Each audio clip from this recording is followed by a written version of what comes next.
culturel au fort d'Aubervilliers a beaucoup de sens, compte tenu de l'histoire du lieu et des activités qui s'y déploient et qui vont s'y déployer, à commencer par les 2 magnifiques expositions que vous découvrez ce soir.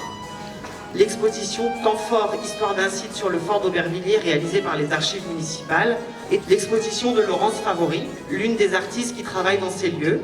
Elle y a son atelier depuis plus de 15 ans et elle nous donne à découvrir plusieurs facettes de son travail au sein d'une casemate et dans d'autres endroits que je vous laisse découvrir.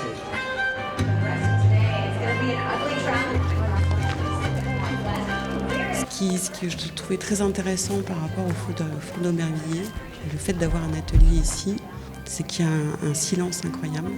Et quand on est là, on ne sait pas si on est en 1900, 1930, 2000, 2020. Il y a une relativité au temps qui se modifie. Et je trouve qu'en tant qu'artiste, c'est une grande chance de pouvoir vivre ça.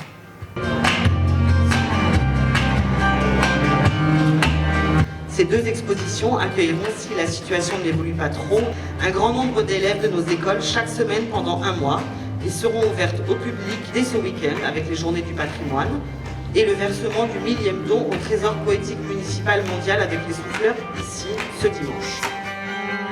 En fait, c'était fondamental pour nous de pouvoir dire que voilà, nous nous trouvons au fort d'Aubervilliers, pas nécessairement dans le centre aussi d'Aubervilliers. C'est important aussi de pouvoir réconcilier tout ça, les différents quartiers, et de se dire qu'il y a ce développement qui est prévu aussi dans cette partie d'Aubervilliers. Les projets qui sont aussi associés avec tout cet espace, avec l'installation de Ville et Musique du Monde. En fait, ces grands projets que je ne dévoile pas maintenant, mais qui laissent présager vraiment de grandes richesses et puis de belles choses à voir. Le ciel de Paris.